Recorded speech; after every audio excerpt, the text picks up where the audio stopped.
Hey everybody, it's Eddie J on Crypto for GrowMyBag.tv. I hope you're having a good one. So, there have been some things going on.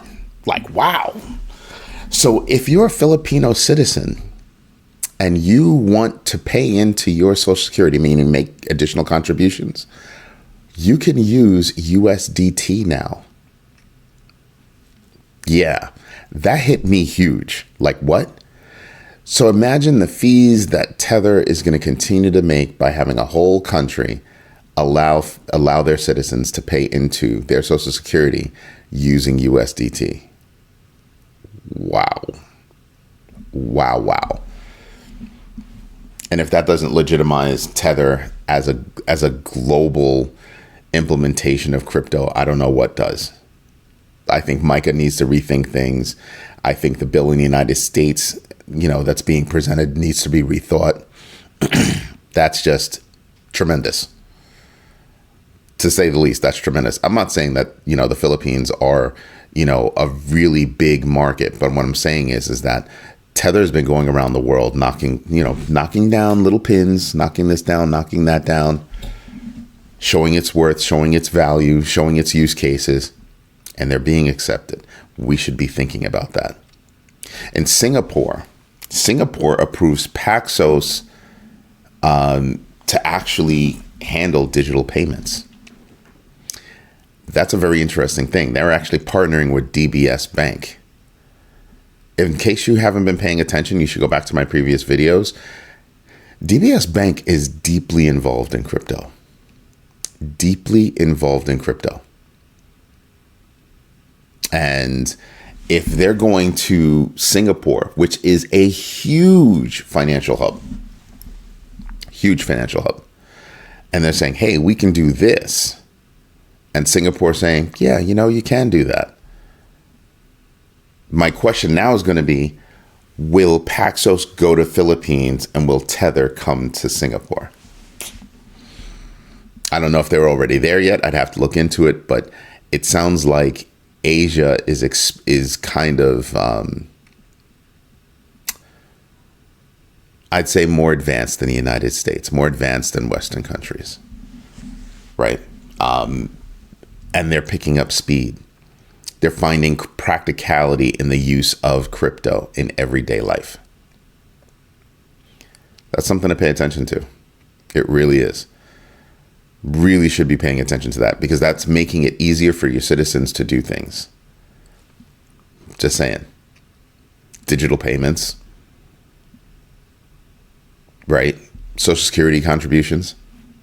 I'm just saying, we're talking about everyday life. That means that stores, businesses are already there.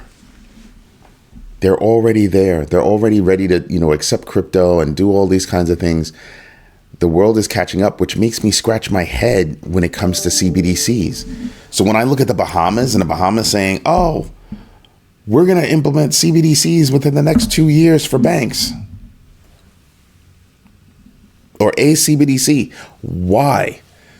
Based on their sand dollar. Why? Control? Because what can your CBDC do that Tether or USDC, any one of the other stable coins can't already do? I know it sounds like a stupid question. I might be naive. There might be a lot of things to moving your fiat to becoming a CBDC. Okay. I still look at it as it's a power move. Because why not just open the door to the cryptos that already exist and not waste time and money developing a new crypto specific to your fiat? Especially when you have, coins that are already pegged to your fiat. That's all I'm saying. Other countries might not have that problem. The US has that problem. There are already coins that, are pegged to the US dollar. Most people already live digitally, or a lot of people, I would say, live digitally. The bankless, don't even have debit cards. They live off of cash, but still, most people don't use cash. Everything's digital already. So we need a CBDC. You want to know when I'm buying a bag of chips. That's how I look at it. I equate it to, you want to know that I'm buying a bag of chips and I'm too fat to actually need a bag of chips. So you say, nope, he can't buy that bag of chips. To me, that's the control. That's the level of control they would have in implementing a CBDC. Just saying. Right? Hawaii has stepped up, and Hawaii's like, yeah, we're done with this whole licensing thing for crypto firms. You no longer need a license to operate in Hawaii if you're a crypto firm. Which means that if you have an address in Hawaii, you can pretty much get your hands on any crypto that you want.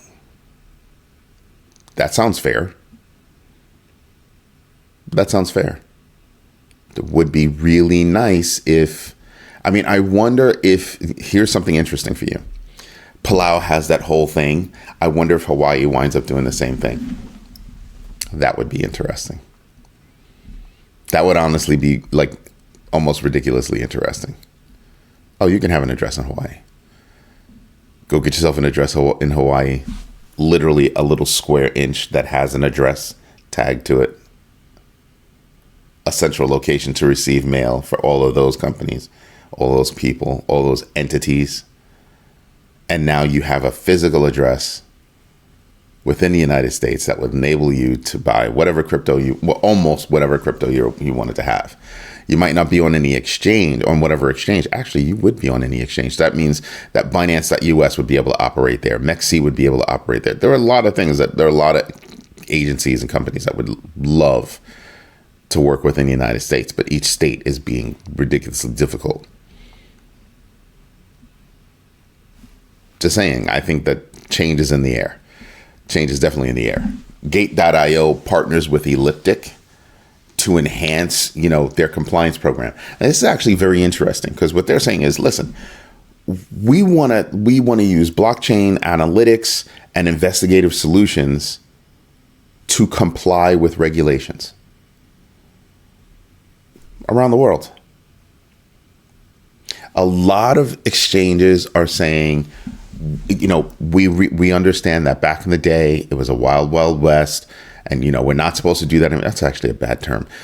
It was, flippant and just we did whatever we wanted, lawlessness. And now we're trying to step up our game. I'm seeing a trend across many established exchanges. There are a lot of exchanges out there, hundreds, thousands of exchanges out there that I don't know about. Gate.io, I've known since I was been involved in crypto, and that's years.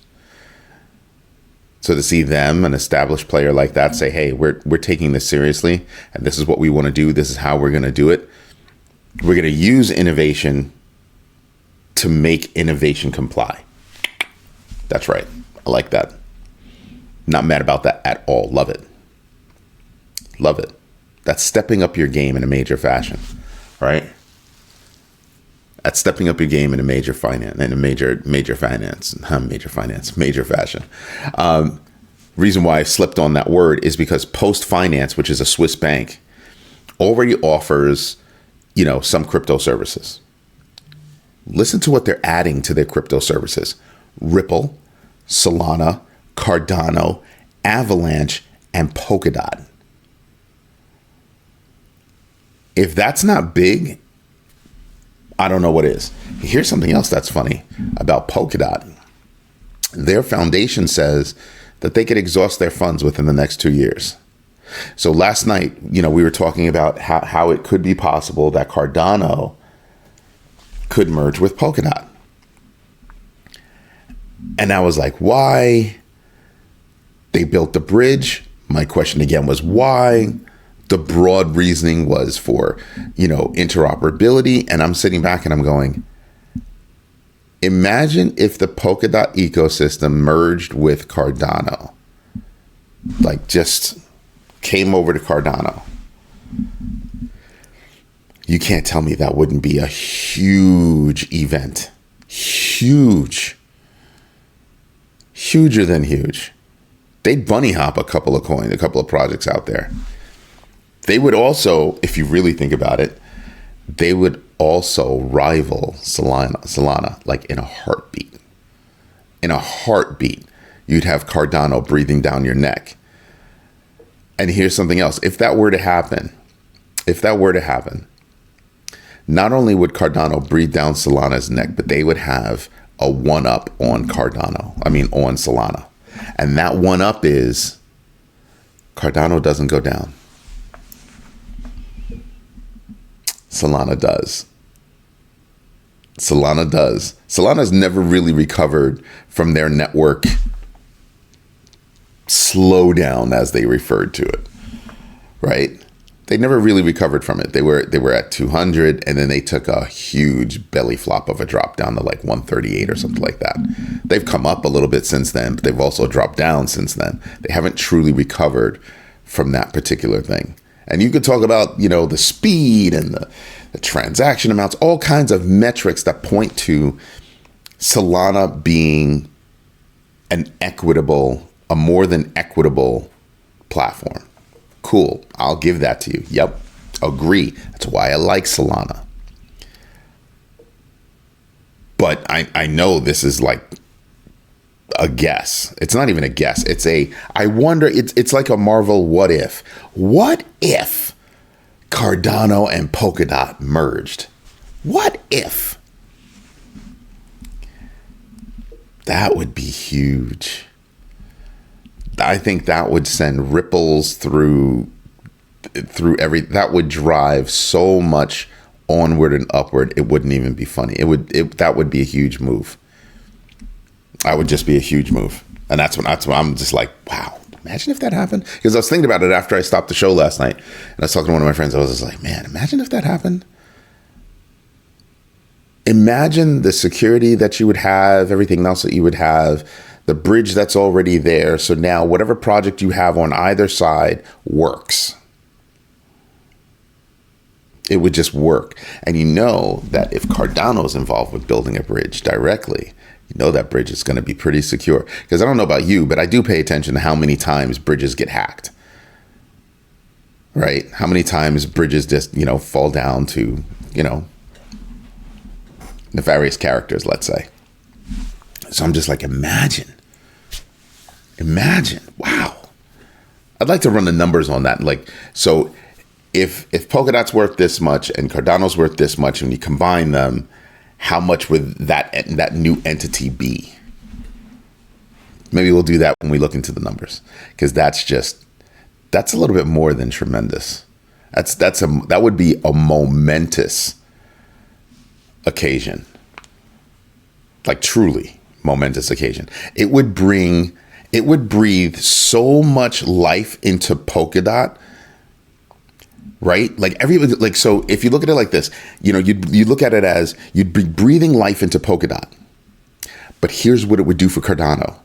Polkadot already has projects and stuff.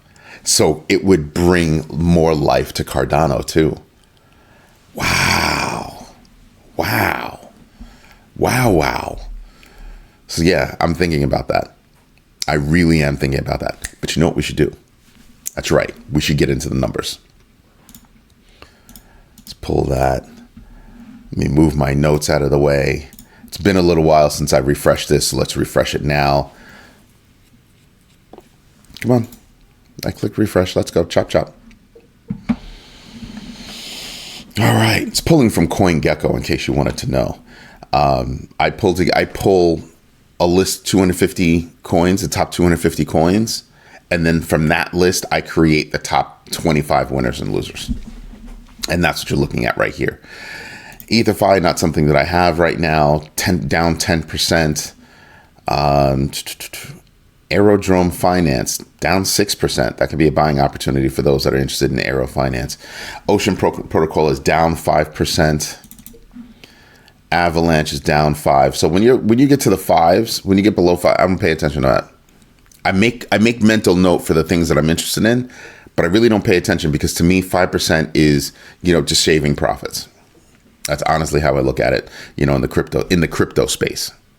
So Ocean, Avalanche, who else is on here that I've ASI, FET already changed their name to ASI, then they're going to wind up changing FET to ASI.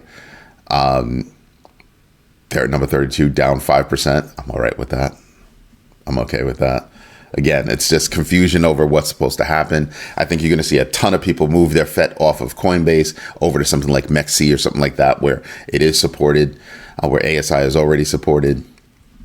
I have to check to see what Ledger is doing for ASI. Like, if is ASI supported? I have not checked that yet. Injective is one that I pay attention to, but that's about it. All done on the loser side. On the winner side, though, it's the same thing. So basically, what we're thinking is that there's the bulk of the market right now is stead. Like, it's just even. No real winners, no real losers. Just very few on either side, right? So if you're looking at this side, you've got Helium HNT up 6%. A Star, we were talking about a Star last night with Sony. Up 7%.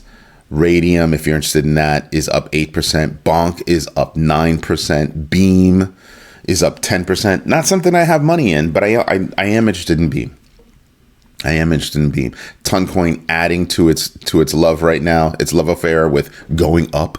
It's at 801. So it's $8.01. It's not. The last 24 hours says 5%. But we'll see when we get deeper into the numbers, it's not just the last 24 hours. All right, let's go. So here we are with Toncoin, green all the way across. In the past, year to date, up 247%, 90 days, 54, 60 days, 48, 30 days, 25.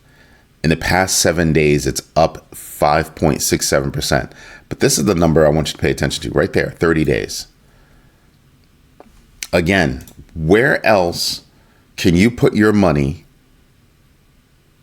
a viable option where you can put your money? Because some people would say, oh, I'll go to Vegas. Not really. Where you're going to make 25%, greater than 25% in 30 days. In the past 24 hours, make almost 5%. You're not going to do that with a bank. I'm just saying, it's not going to happen with a bank.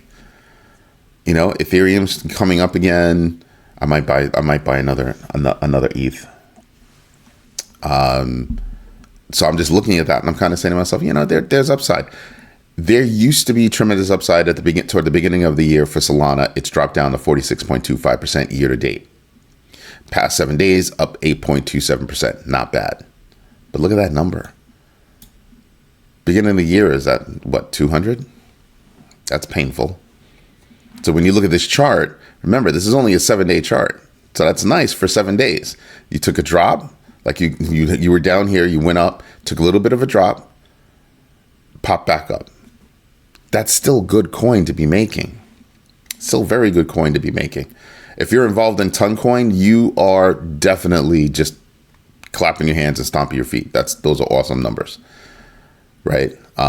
Doge, not really moving, but up 38% for year to date. Cardano, down 30% year to date.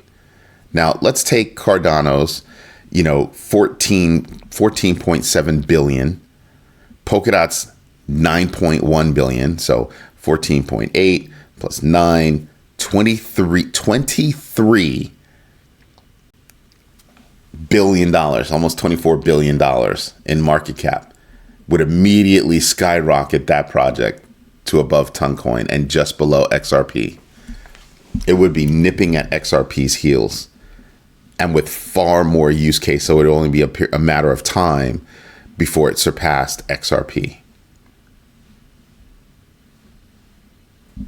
Matter of time. And with that kind of interoperability, that makes me say, yeah, Solana's at 68 billion. Yes, I understand it's at 68 billion. Got it. Totally get it. But it would be nipping at their heels. Because the work that happens on Polkadot, the work that happens on Cardano are not based on meme coins. And here's what I've been saying for a while. When meme coins get flushed out of Solana, when meme coins are no longer the craze, they have their ups, they have their downs. When meme coins come down, that's going to bring Solana down a lot. It's gonna be crazy impactful since that's the bulk of their business. I'm just saying. U.S. economic data, like I said, tomorrow we get the minutes from the FOMC meeting. Friday we get unemployment numbers. So yeah, we're off on Thursday, but Friday is still important. Okay. Fear and greed index is at 51, a little bit lower than yesterday at 53, still neutral. DeFi Llama came down a little bit. We're only at $118.7 billion in total value locked. That says resilience. That says the crypto space is quite resilient right now. That's what I'm paying attention to. When I look at this, all right, so we're still trading within my blue band. That's cool. My blue band starts at 57,686 and goes all the way up to 63,719. I'm all right with that. And we touched on trying through a couple of times because you could see it right there and here. And I think that's right around the corner. And then we'll be trading between my green and blue band. Again, next stop is 63,719, but then the stop after that is 69,355. We bust through 69,355. I think within weeks we would blow through and create a new all-time high. But I think we're going to have to sustain above the blue band for at least a minute. For at least a minute, right? Looking at it from a big board perspective, again, wow, Toncoin is up to 803 now. So that's a 2 cent movement with, while we've been shooting. Avalanche is down a lot, but I like Avalanche. Avalanche being down to me is a buying opportunity. For me, it's a buying opportunity. So that's what I look at. So yeah, memes and internet culture. Yeah. I don't know why this is still over here. I wouldn't count it as being a meme. I really wouldn't. I would put it over here in infrastructure and platform because that's what Shiba Inu is proving itself to be. It's built itself to be, actually. That's what Shiba Inu has done. You can build applications within that ecosystem. That's what it's built for. And I think that it should be changed by now. So anybody a Coin 360? Can we talk about that? Just wondering. Can we talk about that? Decentralized finance, Oracle's Link is big. Maker is big. Just saying, Fetch AI. A lot of these are down right now, but I'm telling you, they're going to come back up. They're going to come back up. XRP, I just have no faith in XRP anymore. I just really don't. I mean, the bag that I'm holding, I'm going to continue to hold until I see a number that's worth it. But I think all of the effort that Ripple put into XRP is now being put into real USD. I think they're acutely focused to real USD. I think what they did was they used XRP to prove a point, to prove out XRPL. And now they're saying, look at what you can build on XRPL. And they're going from country to country to country, saying you can build stuff on this. Let's go build together. Like your CBDC, which would have nothing to do with XRP.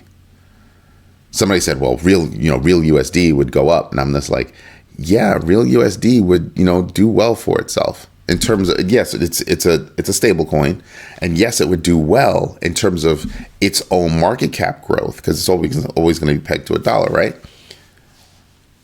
But that has nothing to do with XRP.